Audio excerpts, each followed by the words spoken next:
Okay, welcome to our fourth session in the Israel Update series with Avi Ben-Hur. As we are well aware, the situation in Israel remains dynamic and continues to evolve. Over the past month, we've seen significant developments that have the potential to significantly impact this conflict. For those of you that are new to our virtual events, I am Ellen Resnick, the Educational Programs and Outreach Manager at Classrooms Without Borders. In the last 3 years alone, we've hosted 471 programs with nearly 76,000 participants from 58 countries and across most of the United States. If you would like to support our mission, I will drop the donation link in the chat for you shortly. Today, it is our aim to provide you with an update on recent events, their implications, and the international response.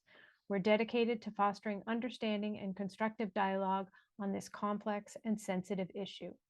We appreciate your participation and recognize the importance of respectful and informative discussions. I now have the pleasure of introducing Avi Ben-Hur, CWB's Jerusalem-based scholar in residence, who has been with CWB from our founding and has led many of our educational seminars for educators to Poland, Israel, Greece, Germany, among others. Avi is both an expert in the history of Israel and the Arab-Israeli conflict and is uniquely placed to deliver an on-the-ground view of what is taking place in Israel at this moment. Together with our team here in Pittsburgh, Avi has been putting together curricula and educational materials to facilitate a rich, fact-based discussion on what has been happening in Israel since October 7th. Your input and questions are invaluable to us. Please feel free to participate in our Q&A session by dropping your chats directly to Avi via the chat feature. And with that, Avi, the floor is yours. Thank you, Ellen. Welcome, everybody. I'm going to assume that probably most of you have been to at least one of my last two sessions, so I'm not going to go back over things that I talked about last week or the week before.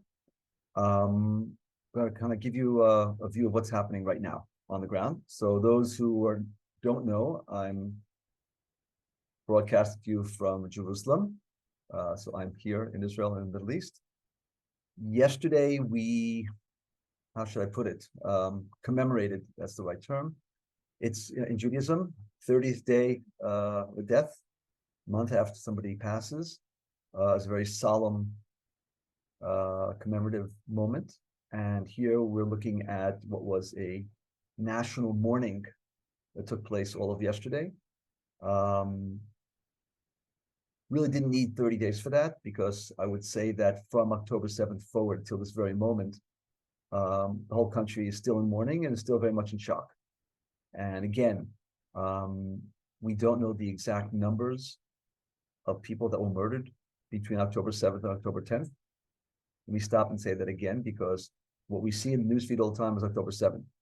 And that's correct, except that it took the Israeli defense establishment 3 full days to clear out all the terrorists from the 22 Israeli communities that they had invaded and taken over, which means that there were still people being killed, being held hostage, and so on and so forth up until the 10th. So the events of the 7th of October to the 10th of October are very much still in the national psyche, very, very much in the national psyche. We're still very much in shock. And of course, in addition to the number that we still don't know, that final number of murdered people, we also have at least 240 people who were taken hostage or captive into the Gaza Strip. And that is an ongoing story that is obviously taking national attention. So I think it's important to say that the country is very much in mourning. We're seeing more and more of the photographs of the captives in various public venues. And I understand that finally it's up, I think now in the Knesset, in the parliament, as of today or yesterday. And you see it in a lot of different places publicly. So it's very much in the public consciousness. And I have to say that if, let's say up until about a week ago, all the majority of banners and signs that I was seeing around the country, let me just share this with you, stuff like, and just loosely translate from the Hebrew, we will be victorious, we'll rise up from this and crush Hamas and all kinds of stuff like this. And there've been flags everywhere, and flags and banners. What we're seeing more and more of in the last 2 weeks, and really in the last week and more so, are more and more banners and signs demanding for the retrieval and or release of the captives. And I'm saying this to you because Hamas understood and understands Israeli society very, very well. In other words, the taking of so many hostages and captives was really striking at the soft underbelly of Israeli society. And I have to say that as far as the polls that I'm reading, and also speaking to people, I think the overwhelming majority of Israelis are willing to pay a very heavy price in terms of release all the Palestinian prisoners that we have in our prison, including people with blood on their hands, hardcore murderers, terrorists, okay, like 6,000 people, something like that, to get our people back. I mean, that's the sense nationally. I'm not saying that's what the government thinks, but that's very much a very strong vibe in the country.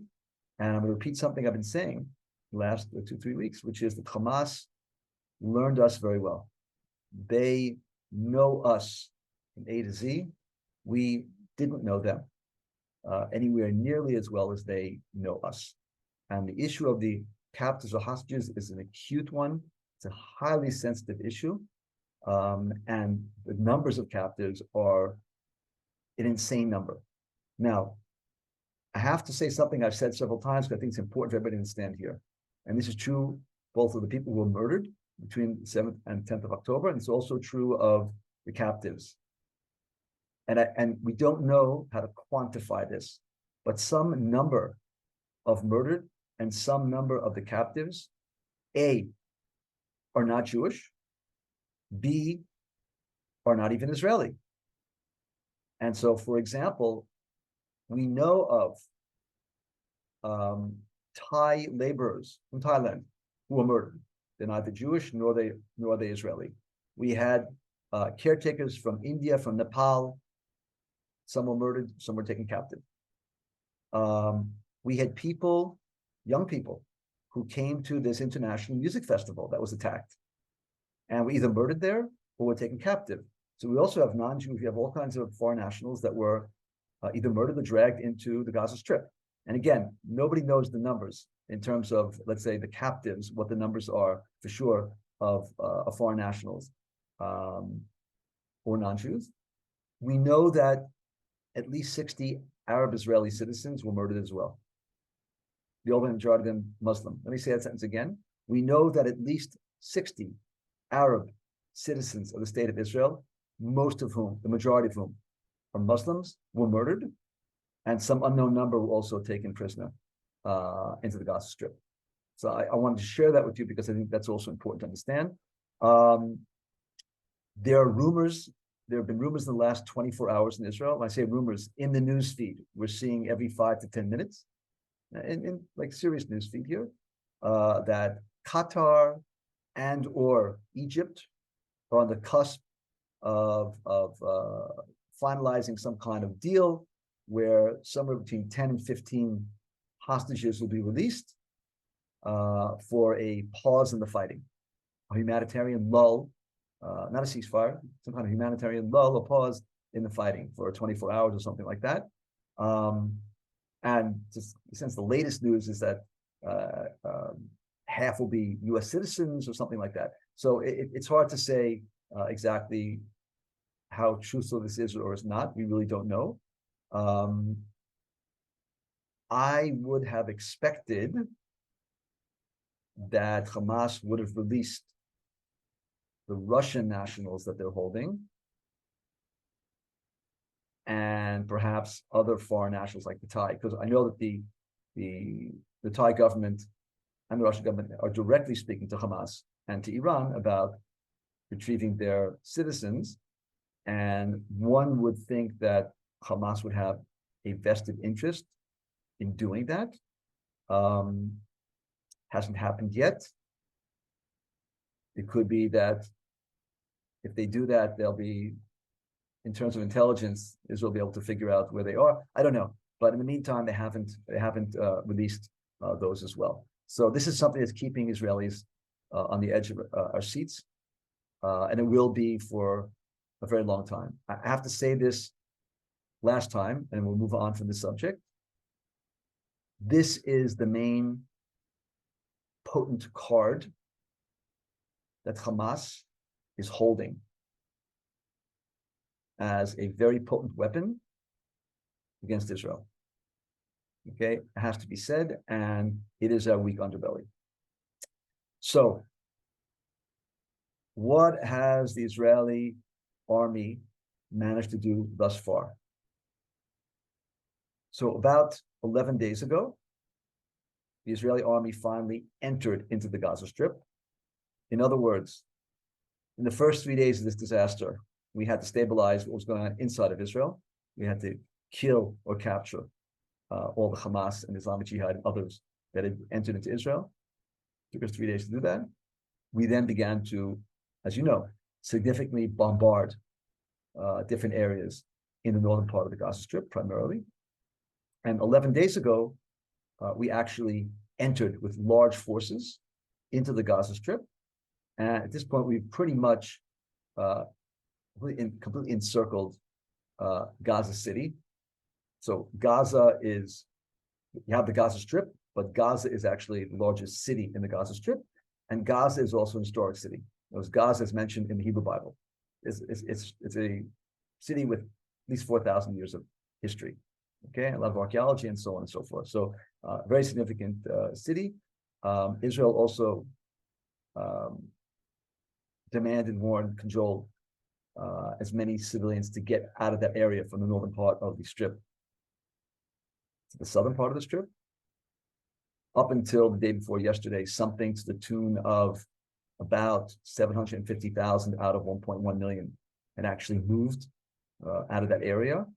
In the last 48 hours, there's been movement of more. So we're looking at, I think right now the estimate is about 900,000 Gazans have left the area of fighting, but there are still civilians. There are still, I don't know, 300,000 civilians in that area still.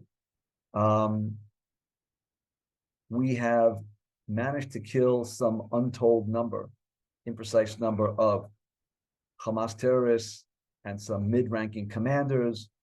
I'm saying that because what we're starting to have now in the last 2-3 days is something reminiscent, and some of you remember what I'm talking about now, of the what do they call it back in the Vietnam War, the body count, something like that. Okay, when you know U.S. generals were telling, they were talking about how successful the war was going based on how many people, Vietnamese.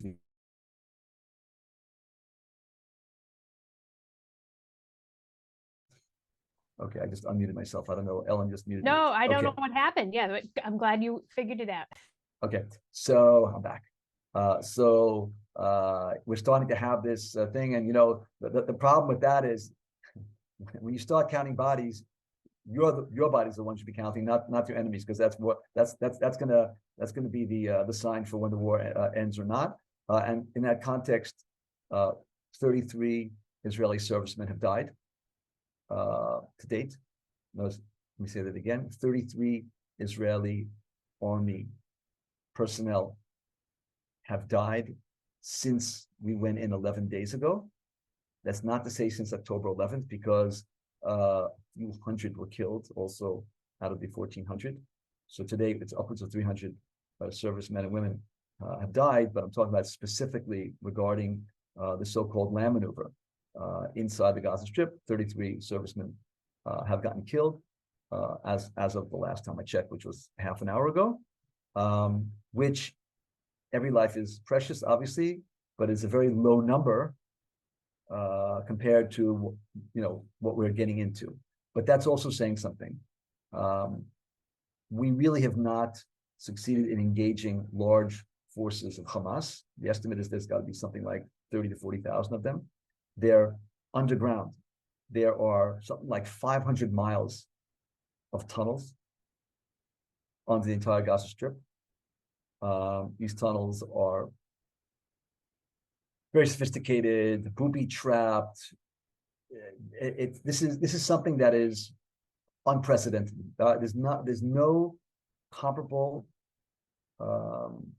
example in modern warfare to what Israel's facing in the Gaza Strip.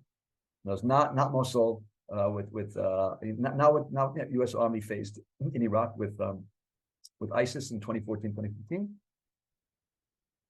And not the underground, not the tunnels that the Viet Cong used, because the Viet Cong couldn't shoot missiles and kill Americans from under the ground, and Hamas is still managing to launch from under the ground. So it's a very potent weapon, and the truth is that Hamas really wants us to enter those tunnels, and we need the time to take care of the tunnels, which we can do with time, without entering them. In other words, we have evidently a tactical solution to this tunnel system, but the tactical solution will take time, needs time. And time is what we don't have. Time is running out on us, as it does in all of Israel's wars. And again, I probably said this last week, so I'm sorry to be a broken record, but why is time running out? Time is running out on us for two primary reasons. Reason number one, we have 360,000 reservists pulled up, which means these are 360,000 people who are not at work. And this is dramatically harming our national economy. Every day is costing us a heck of a lot of money. This is number one. In other words, the Israeli model that's based on reserves is a model that's based on quick wars, not long wars. That's number one. Number two, at some point, and that point might be approaching, it's probably coming very, very quickly, the international community, and here the only important player is the United States of America, will start to apply pressure that we slow down or stop or ceasefire or what have you. And that's going to be a very, very bad moment for us, and it may be coming sooner rather than later. And this, of course, is also based on what all of you are familiar with what happened this past Friday, which was polls taken in the United States showing that the incumbent President Biden is losing altitude with his voters, with some of his voters. How much it has to do with this conflict is a big question mark. I'm not poo-pooing it, but there are other issues as well. And I'm not going to talk to you American politics now. That's not what I'm here for. But this is definitely has to be factored into the calculus of the calculations here. And the other thing, of course, is numbers. We already have upwards of 10,500 based on what the Palestinians are saying of Palestinian dead. It's highly likely that at least half of them are civilians. Okay, highly likely half of them are civilians. Israel is doing as much as it can to minimize civilian casualties for two reasons. Reason number one, we have an interest in doing it. Again, we know that the more civilians die there, the more pressure will be on us to stop, and we need the time. So we have a vested interest in not harming civilians. We have no interest in harming civilians. That's a reality on the ground if you think about it logically. And the other reason is, yeah, we are a moral, ethical society, and we don't want to punish people who don't need to be punished. And the big but here is that we're kind of hamstrung, and more civilians are dying, and there's going to be more of the same of that as well. So to summarize this, we are beginning to deal with the tunnel threat now. The last report, which was today, is that we've already destroyed the openings of 130 tunnels. That, by the way, is nothing, because they said there's 500 miles of tunnels. And this is going to take a heck of a lot of time to deal with it. And of course, you understand that part of the problem with dealing with tunnels is, and let's say this very, very clearly, and I'm going back to what I started with, which is the captives. Since we said the captives are the main card that Hamas is holding, it's the most potent and main card. They are doing their very best to ensure the life and safety of those captives. I'll remind you that Gilad Shalit was held for 5 years, something like that. And he was held deep under the ground through 2 wars where we bombarded Hamas, and he came out perfectly healthy.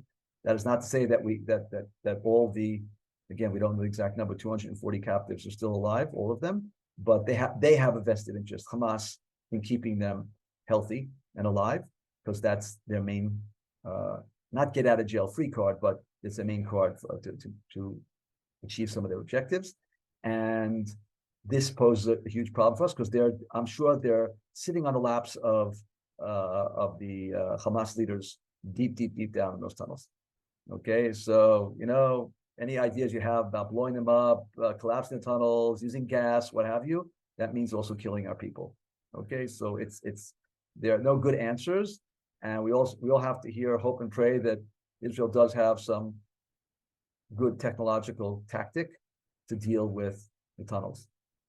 We're claiming that we do, but the jury is still out. Something else that I think I mentioned last week, but I want to emphasize it again. We have something close to 200,000 internally displaced Israeli citizens right now. So the Israeli government had to evacuate something like 125,000 Israeli citizens from the northern border because Hezbollah was shooting on civilian communities there.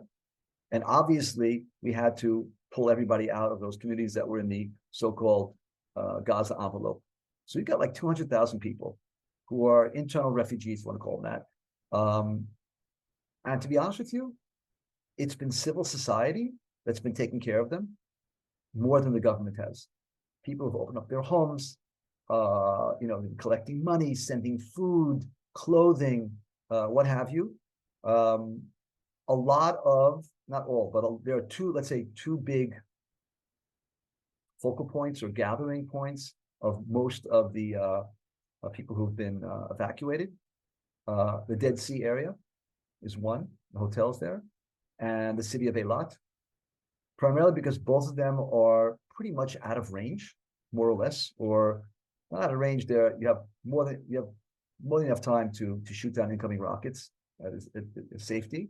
But that's not everybody, obviously. You have people in different places. My best friend is putting up a family from Metula in his home in Tzivon Yaakov, just south of Haifa. It's not everybody's down here in the center, but a lot of people are there. And I'll tell you something interesting. A study that was published last week from Hebrew University shows that 50% of Israelis have volunteered at least once in the last month. 50%. That's astounding. That's astounding.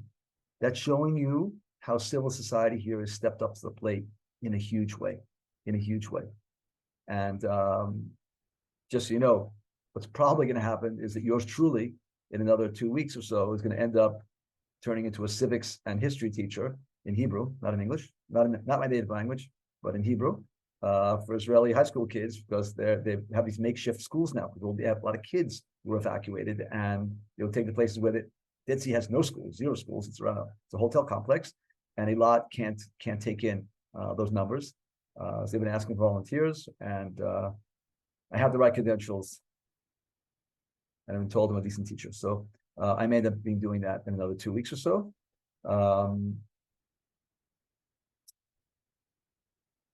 One of the things that is really devastating, and this is something that I think you're hearing more than we're hearing here, and that is we are now starting to have the cousin of Holocaust denial, which is the denial that what took place on October 7th, in fact, took place. The American version of this is Sandy Hook. Just think of what I'm saying now. The people who deny that those children were murdered, right? You know what I'm talking about. So we're now having all kinds of folks who are saying, oh, they didn't really do that. It's against Islam. Islam would never do that to women, never do, blah, blah, blah, all this other good stuff. Look, yes, we're living in this fake news age, but what happened here, and again, I said this last week, is that Hamas deliberately live streamed and filmed and put it up on social media. That train's left the station and you can't bring it back. So, yes, those people who hate us, meaning hate us, either hate Jews or hate Israel, are no matter what you say or show them, it's not going to matter. Okay, but the reality is that we're starting to see. I put a name on it. It's not brilliant or anything. I'm calling it Hamas denial because I can't think of anything better. Okay, it's not a great name to it, but you get the idea. Okay, we're now seeing that people are denying these atrocities actually took place. By the way, much of the Arab world doesn't believe it. A lot of the Palestinians here don't believe it or don't want to believe it, which is also very interesting in of itself. So yeah, and this is also coming, part and parcel with the loss of some international support. So here I have to say that my impression is, in terms of the governments that stepped up to the plate in the first week, almost all those governments are still there in terms of being supportive of Israel, certainly the United States for sure, but also the UK, France. I think the two big surprises, I want to share with you, I think it's important, have been Germany and the Czech Republic. So not only has Germany actually sent warships here and sent some ammunition here, but they tamped down very quickly on anti-Semitism that was taking place in Germany, outlawed certain pro-Hamas groups in Germany, taking a very, very strong stance internally as well, and trying to protect the Jewish community in Germany. And the political system there seems to be very, very strong in this context. It's very, very interesting, but maybe not so surprising. Okay, it's like it's a national. It's part of their DNA now. That given what they did during the Holocaust and World War II, they feel a responsibility for the safety of the state of Israel. This is on a declarative level. This is what they say. What's interesting is the Czech Republic. So the Czech Republic, they were the first ones on the ground. It's unbelievable. I think their foreign minister was the first one physically to fly to Israel, October 8th or 9th. They sent all the vests with Kevlar, with ceramic bulletproof Kevlar plates in it to Israel, several thousands, in the first week. Their parliamentarians have been taking photos with photos of the abducted, the hostages. They've had a whole slew of significant pro-Israel rallies being led by the government and by the parliament. It's quite astounding. And evidently, public opinion generally in the Czech Republic has been very, very favorable towards Israel. Interesting. I think it's very interesting. So that's the point where now I'm going to stop and I'm going to see if anybody actually sent some questions into the chat. And if you didn't, this is your opportunity to do so.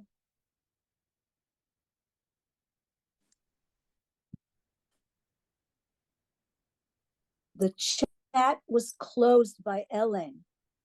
The chat was closed by Ellen. Actually, the chat, I apologize. We did determine that there was an issue. Avi, you weren't co-host immediately at the beginning, but Bob alerted me right away, so it should work fine for you. All right, so I don't see any questions. Everything's clear. No questions? It still says that it's off. It says chat disabled. Yep. Okay, let's do this instead. If you have a question, raise your hand. We'll do it the old-fashioned way, and then we'll unmute. Perfect. Okay, Susan Farrell. Let's unmute her. Oh. Wait, you're still muted, Susan. Let's unmute her.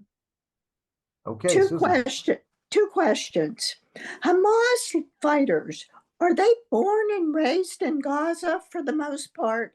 And also, how are they able to dig all these tunnels right in broad daylight? Okay. So first of all, yes, they're all made in Gaza. In terms of they're all Gazans. Some of them definitely received training in Iran. Okay, and/or had Iranian trainers who showed up. Some also went up to Lebanon and were trained by Hezbollah. Regarding the tunnels, and I'm glad you asked that question because, I said 500 miles of tunnels. That's a lot of tunnels.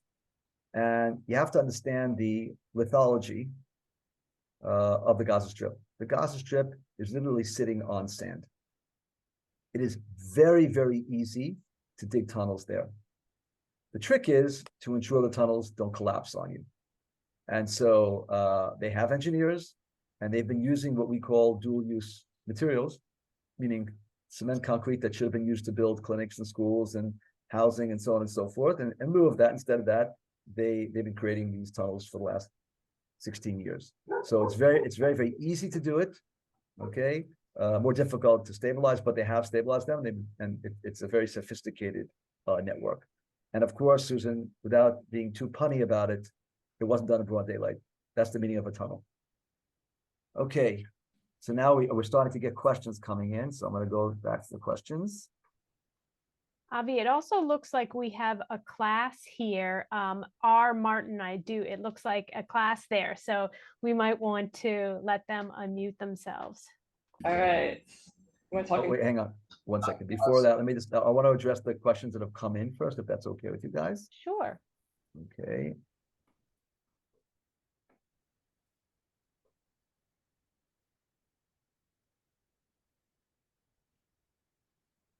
Okay, Leslie's asking, why would Qatar tip their hand to say they may reevaluate the relationship with Hamas while still negotiating with Hamas to release the hostages? What would then be Hamas' incentive to continue talking? So, look, there are two different interests here. One is Qatar, the other one is Hamas. And Qatar has been having their cake and eat it too now for years. And Qatar is now finding itself under a lot of pressure from the United States. And with all due respect, Qatar needs the United States. And I think everybody is pretty much fed up with how much Qatar has been a nice home base for Hamas political leaders and so on and so forth. Having said that, Israel right now needs a mediator, and so we can't be choosy, nor can the United States. So Qatar is still having its cake and eat it too. Hamas wants to release, they have lots of captives, okay? So they can release a few. They're trying to gain goodwill for the international community. They want to show that they're not savages. They want to break so maybe they can flee further south out of Israel's hands. They have a lot of different reasons why they might be interested in releasing or not. I think that I'm taking this 2 steps further. Hamas had expected 2 things that did not happen. The first is I think they expected Hezbollah to join the party, and that didn't exactly happen. Hezbollah has been shooting rockets on Israel every day. Hamas has managed to kill 8 Israelis thus far, but they've already lost 80 people of their own. Excuse me, Hezbollah, I'll say it again. Hezbollah, one more time. Hezbollah has managed to kill 8 Israelis, 6 servicemen, and 2 civilians, and Israel's managed to take out 80 Hezbollah folks. We're trying to launch rockets and RPGs into Israel. So Hezbollah has been fighting us on a very low flame. Hamas had an expectation Hezbollah would enter the fray, and that has not really transpired. That was the first thing. The second thing is Hamas desperately wanted us to enter the tunnels, wanted and wants us to enter the tunnels. And to a certain extent, the atrocity, Hamas could have just taken the captives. That would have been enough. But they committed atrocities. And then they filmed the atrocities. And they put them up in the social networks. So we have to look at that. I mean, they tortured people. They murdered babies. They murdered octogenarians. They raped women. They just went berserk, and they filmed it, which is very, very systematic, and they planned it. Okay. And to my mind, this had 2 things behind it. The first one is they know the Israeli Jewish psyche very well. They did this because they played to the sum of all of our fears. Okay. And they did that literally to undermine our sense of security and also to give us this kind of quote unquote Holocaust moment. But also they wanted to enrage us, and they want us to run headlong straight into their tunnels because they're waiting in the tunnels, which are booby-trapped, which they know very well, which are basically a disaster to enter. And again, it's the most sophisticated, ramified, deep, long underground network, fortified underground network in modern military history. No other military has had to face this kind of tactical setup that Israel is now. And we have been smart up to this moment not to go in, but we're going to have to go in at some point. The question is, how do we do that? okay, with minimizing casualties on our part and then minimizing the casualties on the part of the captives. But this is, I think that they'd expect us to enter those tunnels already, which we haven't done, okay, and they'd expected Hezbollah to enter the fray massively, which they didn't do. Okay, so I think it's important to understand as well. Okay, I hope I answered that question properly. All right, let's see, we go. Marilyn's asking the question. You don't hear anything in the news about the Israeli-Arab response to the situation. You don't hear it in your news. What's happening here in Israel is to a certain extent tragic. Let me explain what I mean by that. First of all, as I mentioned before, at least 60 Arab citizens of Israel have been murdered. So they've also been in the receiving end of these atrocities. And there are also some untold number of Israeli Arab citizens who are being held captive by Hamas, Islamic Jihad, and others there. So this is also their tragedy. Virtually no Israeli Arabs are denying what Hamas did.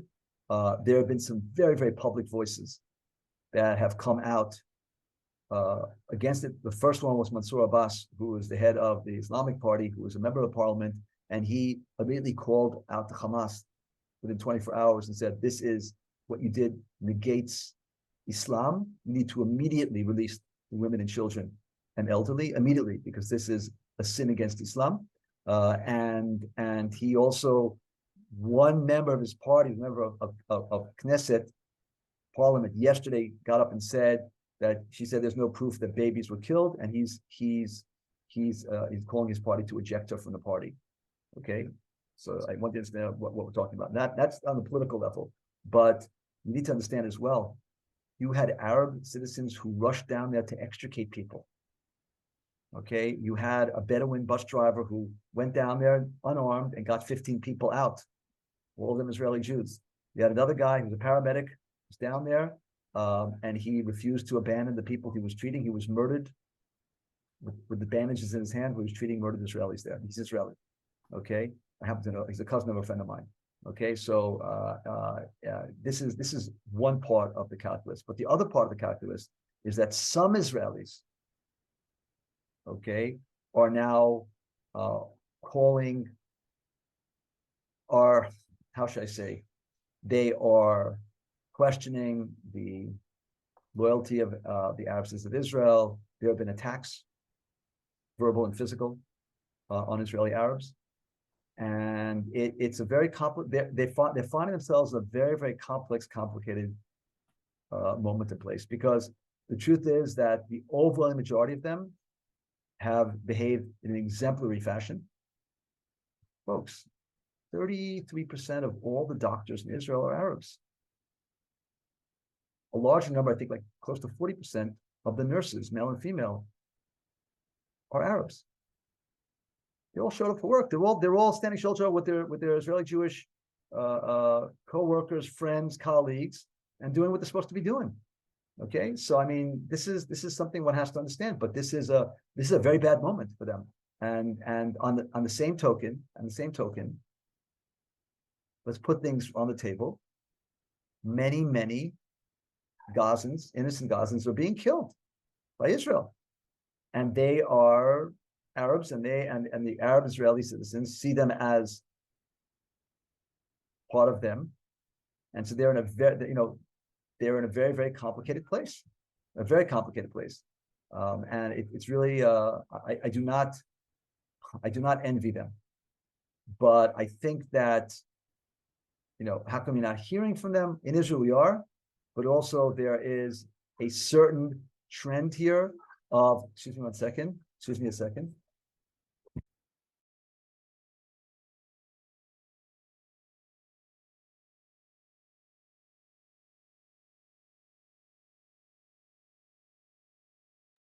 Sorry about that. I have to deal with a feisty teenager. Okay, I just lost my light here. So what I started to say was that it's very, very complicated, and there is a small strain of McCarthyism going on here of shutting people down. If anybody opens their mouth and says anything that could be construed in any way, shape, or form of being critical of the Israeli army at this moment, and so on and so forth, it's getting very ugly. So it's a very, very difficult, very difficult moment right now for Israeli Arabs, without a doubt. But the reality on the ground is they've really tried hard. The impression I'm getting in polls and what's going on now in society is they have stepped up to the plate the way they should be, and it's a very difficult moment. Eyal is asking me to talk about the rise of anti-Semitism.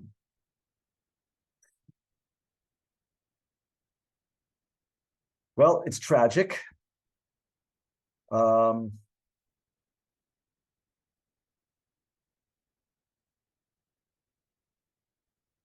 question is, honestly, is how to quantify what's happening. Who is being anti-Semitic? Where is it coming from specifically? Okay.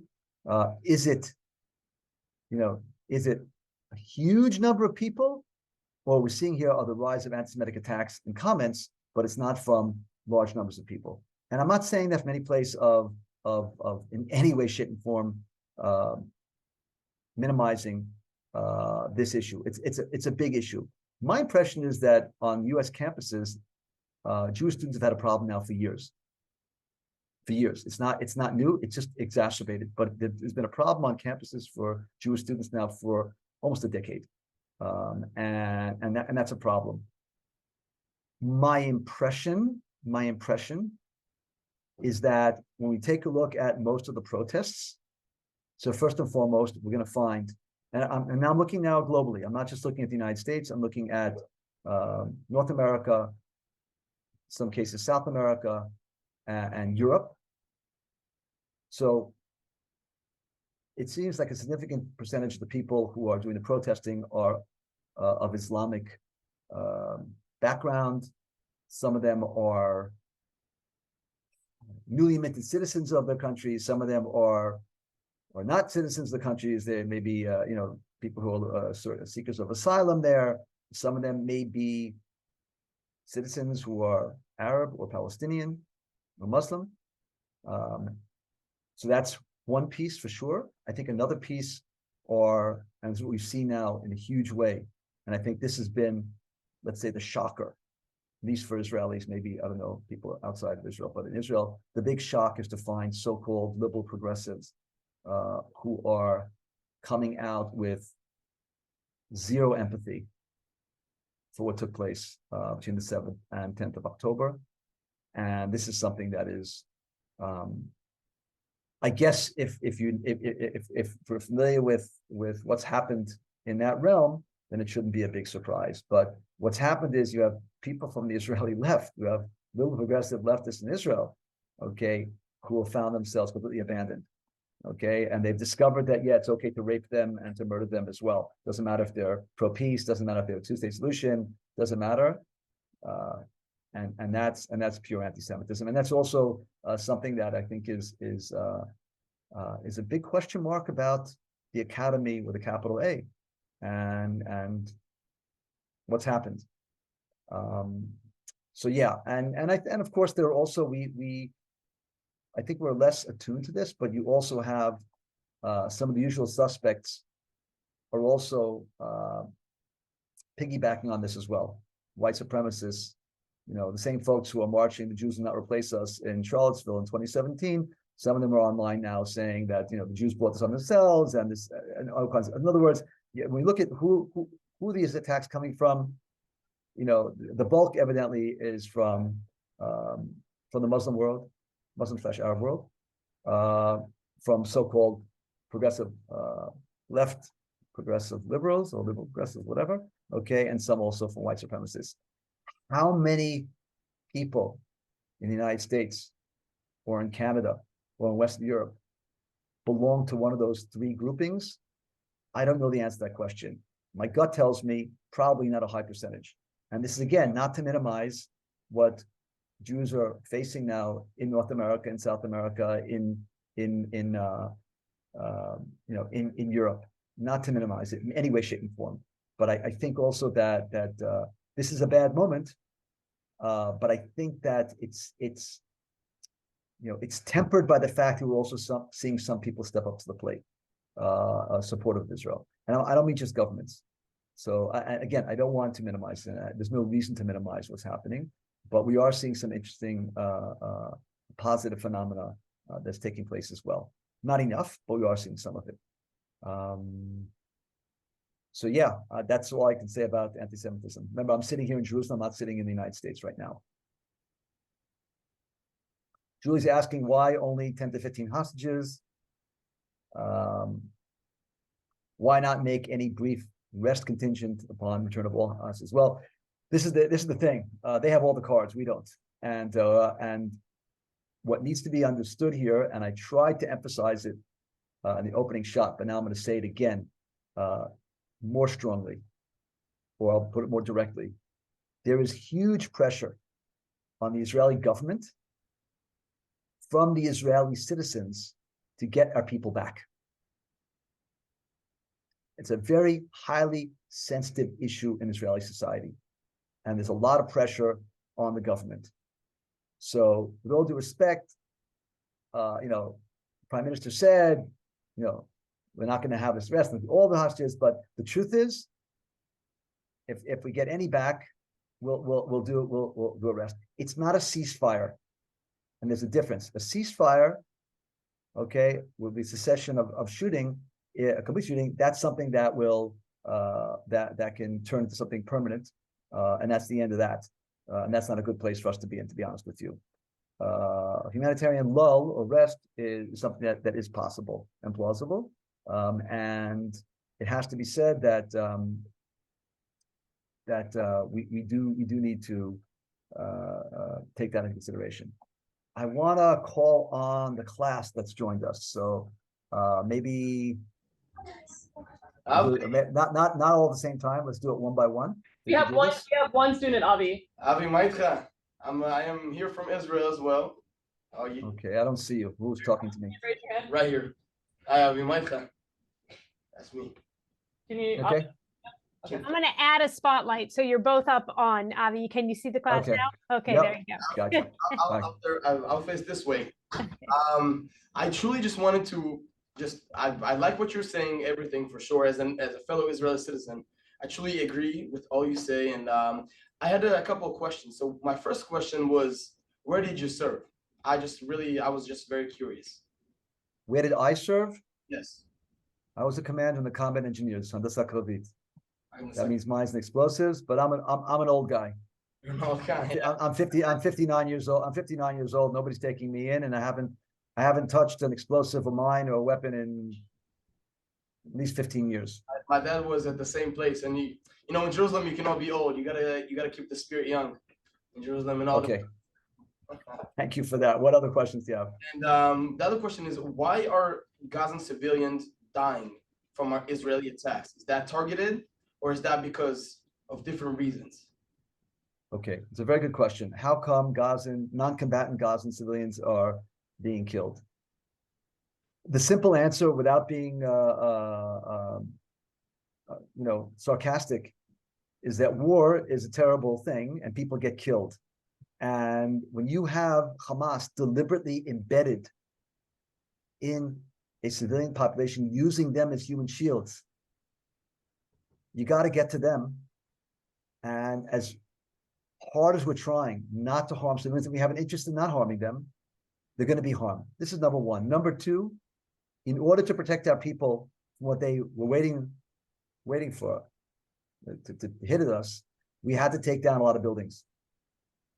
They wanted us to come in where they had the heights, and they start picking off armed personnel carriers and the tanks and so on and so forth. We had to bring them down to ground, and that meant destroying buildings.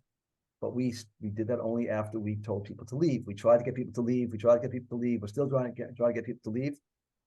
Again, I want to make something very, very clear, because unfortunately, and this goes back to the anti-Semitism thing before and the so-called liberal progressive leftists, we as human beings have lost something very precious called empathy for the other. And I have to be honest, we are not seeing in Israel on our news feeds, on our TVs, the devastation of the Gazan civilians. We're not seeing it. I mean, we can go on CNN, we can go on Al Jazeera, we can go on different foreign networks and see it, but in the Israeli news feeds, they're not showing it to us and we're not seeing it. Okay. And so let's say beyond the fact that what was done to us was horrific, and beyond the fact that no matter what, we have to, the best of our abilities, uproot this cancer that is sitting on our doorstep. We have to do it, or it's a to be or not to be moment. Okay, this is what we understand right now, and we have to do it in a way that will minimize, to the best of our ability, okay, civilian casualties. But there is zero way of doing it. I'm sorry, there's no way of getting around the fact there are going to be civilian casualties on the other side. And despite that I haven't seen the visuals, I don't need to see the visuals. I mourn the children and the women and the men and the non-combatants who are being killed there. They didn't ask for this. Hamas gave them this present. It's a terrible present. Hamas doesn't care about their own people. Any of you look at the New York Times today, they said it. They interviewed the New York Times today. It's on the front page, just check it out. Okay, they said they wanted to create a permanent war here. And they're not interested in taking care of the Gazans. They said it. This is their words, not mine. So, the Gazans are in a rock and a hard place. We're doing the best we can, both in our own interest and because of our own morals and ethics, to minimize. That's what we can do, but we can't do more than that. And it's not a great answer, but the best answer I can give you. Anybody else in that classroom? This is your opportunity. If not, I'm going to go back to the chats. Thank you very much, Avi. You're welcome. Yeah. Okay. Oh, somebody else? All right, I'm going back to the chats.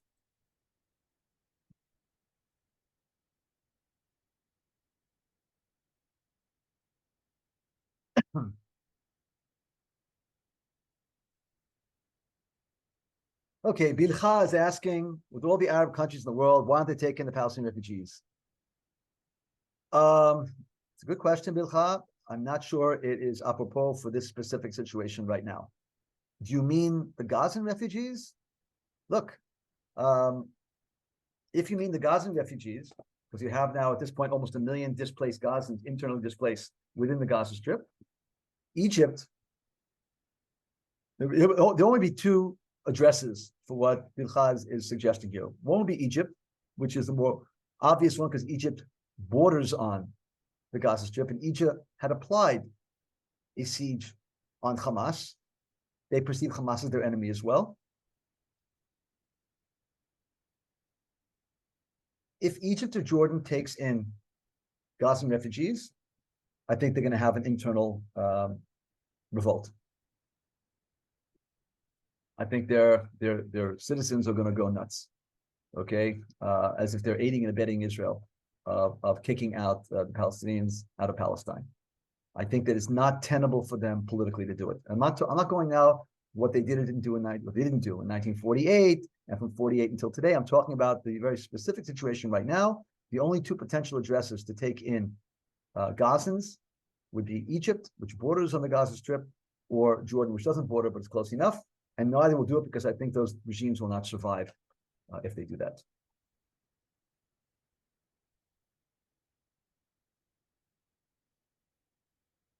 Eileen's asking why Israel didn't stop building the tunnels when they knew they were being built. So Eileen, and this is something for everybody to internalize, please. We haven't been there since 2005. There hasn't been an Israeli occupation of the Gaza Strip. We left, we pulled up lock, stock, and barrel in 2005. Our civilian communities and our military, we even took out buried Jews out of the cemeteries there. We removed everything out of there, handed the keys over to the Palestinian Authority, and basically said, we're extending an olive branch. If you grasp with two hands, we'll help make it the Singapore of the Middle East. And 3 days later, Hamas shot rockets into Sderot. This is 2005. We have not been present there, okay, since 2005. That's number one. So, that's secondly, as I mentioned before, you can't prevent. I mean, they can dig from anywhere they want and keep going. It's all sandy there.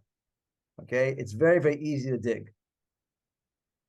We couldn't prevent the construction of the tunnels.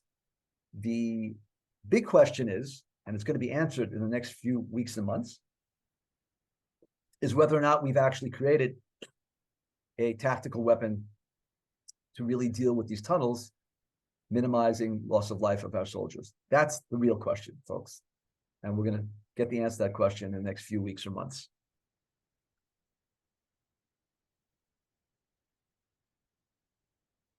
Bernie said, I'm not seeing the civilian devastation in Gaza on Israeli TV. Why not? Because they're not showing it to us.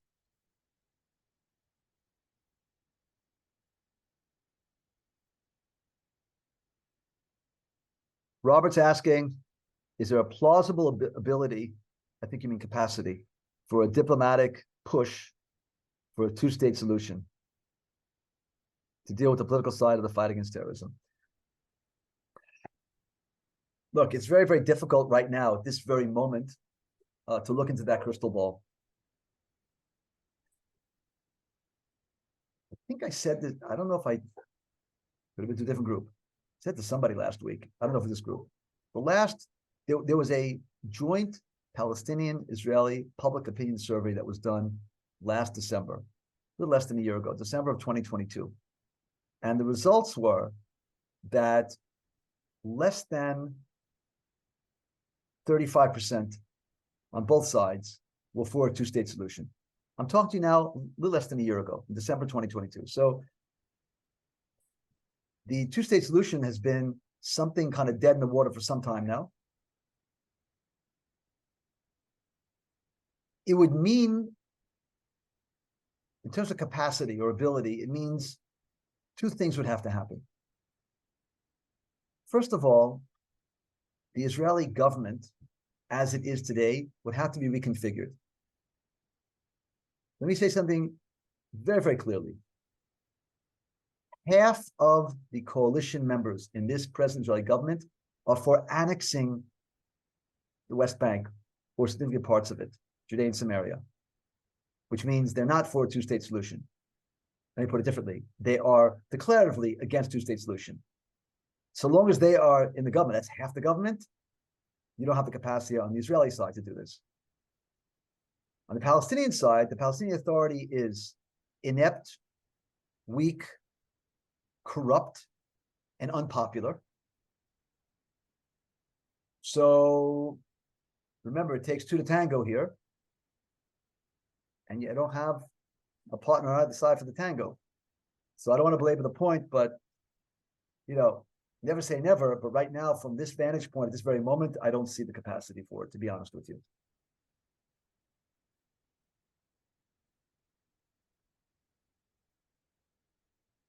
Audrey's asking the question, have I heard of opportunities for those outside Israel to volunteer or just be a hindrance? So I have news to everybody here, you as well, Audrey. First of all, for the first week, you had U.S. firefighters show up, Jews and non-Jews. Why firefighters? Because every time a missile or rocket or projectile is shot and it hits the open space here, it sets fires. So we have firefighters from the U.S., at least 25 that I know of. That was the first, group that came over like a week into this. I know that there have been doctors, Jewish and non-Jewish, that have come in from abroad to help out. Let me help you. I know that for sure. In terms of volunteering, my sense is I was asked my 2 cents, so I'm going to give you my 2 cents. And I want to be careful because I'm sitting here in Jerusalem, okay? But I was already asked my 2 cents. Here they are. I would say those of whatever country that you're sitting in, I know most of you are Americans. If you're sitting in a democracy, and I make no assumptions, you should be supportive within your system of Israel right now. Okay, if you're American or Canadian, okay, talk to your representative. Make sure your rep understands. High pressure. Okay, that's something that's very, very important. That's number one. Number two, again, now I'm speaking to you if you're in North America specifically. I think that Jews can fight back against anti-Semitism. Can and should fight back. And the first thing you need to do is to seek out allies, and you will find them. You will find them. That's number one.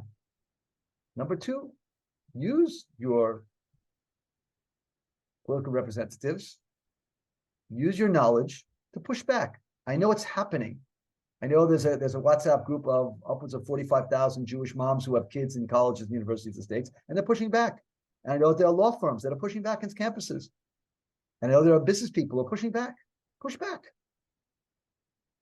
Push back. The year is not 1940, it's not 1943.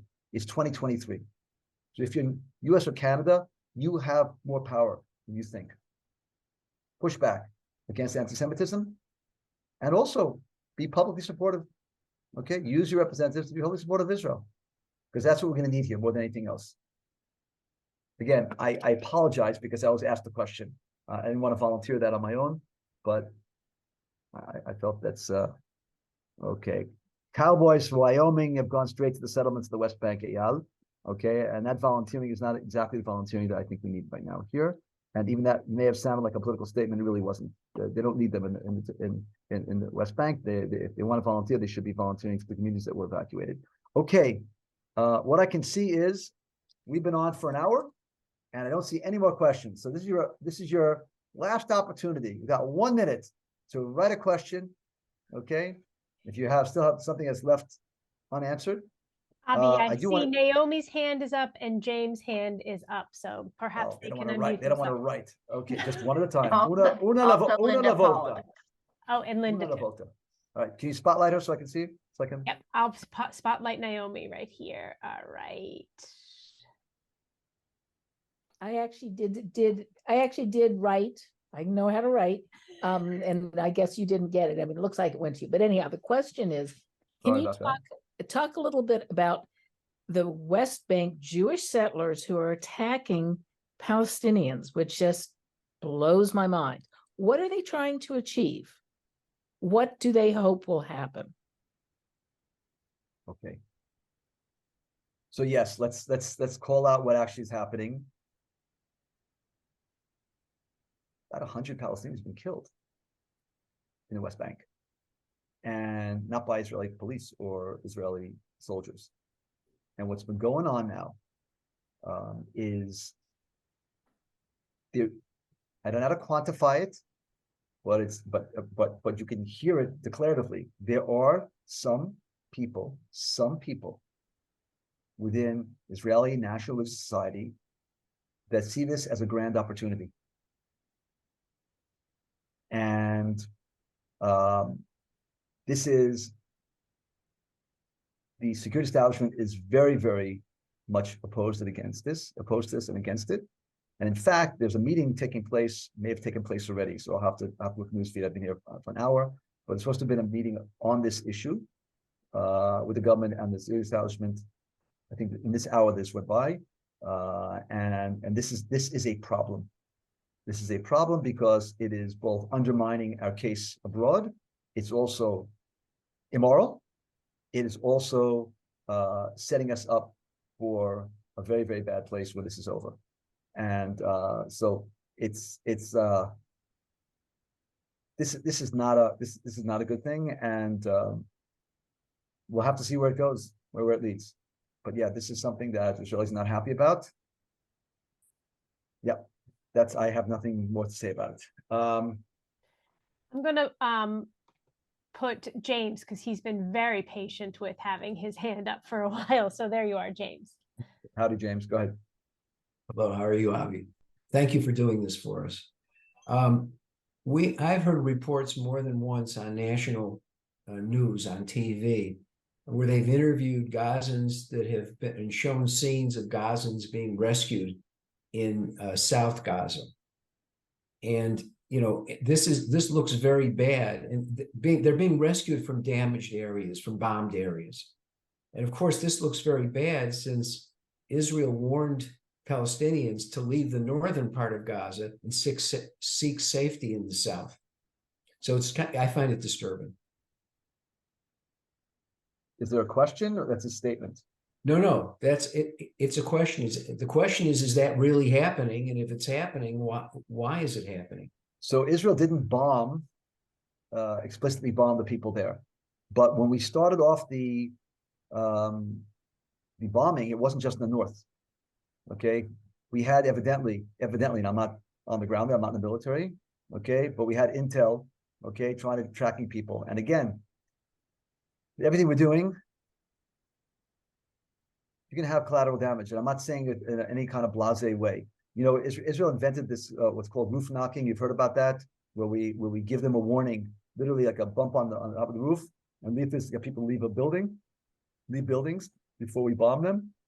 Hamas has been trying very hard not to allow the Gazans, by the way, to flee south. They tried blocking them.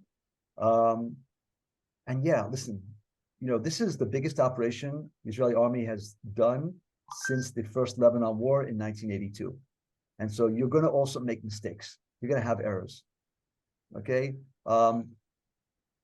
James, do you remember that the US Air Force killed an entire wedding party? I don't remember if it was in Iraq or in Afghanistan, accidentally.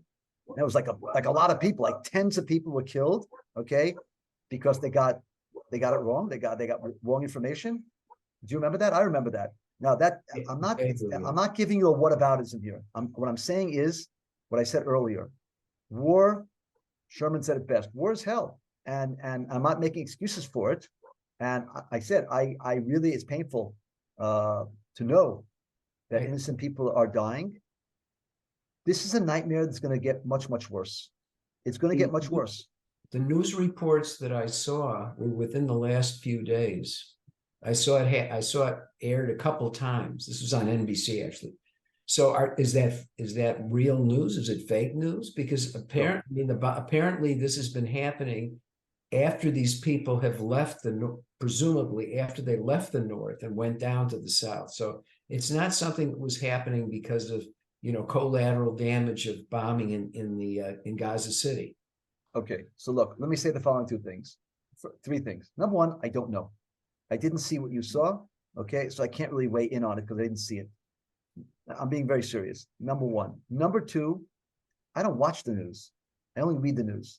And the reason I don't watch the news is that a lot of film stuff you're seeing, it's presented to you, and you don't know what vantage point you're being presented. And that could be true of the print of something written as well, but I can read between the lines better when I read something than when I see something filmed flashing from my eyes over and over again. It's more difficult for me when all they're showing me is one frame and telling me what I'm seeing, as opposed to somebody where I read lots and lots of different information, okay, about different events. So I don't know. I'll say it again. Stop and think for a second, all of you. Israel has a vested interest, not a moral, ethical one, a vested interest not to do that stuff. We have an interest not to do it, okay? Because it makes us look bad.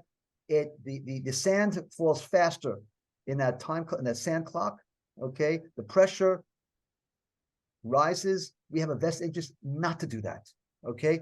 Mistakes are made, for sure. But there's no vicious stuff that's targeted deliberately. It doesn't make sense in terms of interest. And I'll say again what I said before, we also do have morals and ethics. Okay? And so interest aside, there's also a moral interest, an internal moral interest, not to become like Hamas. Did we do it or not? I don't know. What I feel confident about saying 95% is if we did do it, we didn't do it on purpose. Because it doesn't make sense. That's the best I can do, man. I'm sorry. Thank you. Thanks for the answer. You're welcome. Okay, so ladies and gents, I have some good news and some bad news. You want the bad news first. Actually, it's the same. The next one of these things I do is going to be in a month's time. Okay, that's taking into consideration several things. The first being, you have Thanksgiving coming around the corner. The second thing being, I'm doing this week after week, and I'm not really saying anything new, I think, to you guys. In another month, we'll have a lot more knowledge about what's going on, okay, and what's happened, and I think we'll have more to say. So that's both good news and bad news that you're not going to see this ugly mug, for about a month. Back Thank to you, you, Avi. Ellen. Thank you, Avi. And I will update our website accordingly because we do have you scheduled for next week. So I will update our website and our reminder emails accordingly. Thank you, everyone, for joining us. I'm sorry, Linda and Brooks, that we didn't get to your 2 questions, but you certainly can send them to me via email, and I will be sure to forward them to Avi. I can always do that for you. Again, we know that this is a challenging time for everyone. We hope that you and your family are safe, and please join us next Tuesday for Jaunty's series that he is doing on stories from the home front. And as well, we'll see you on the 13th for Avi's Israel update. Thank you, everyone. Be well.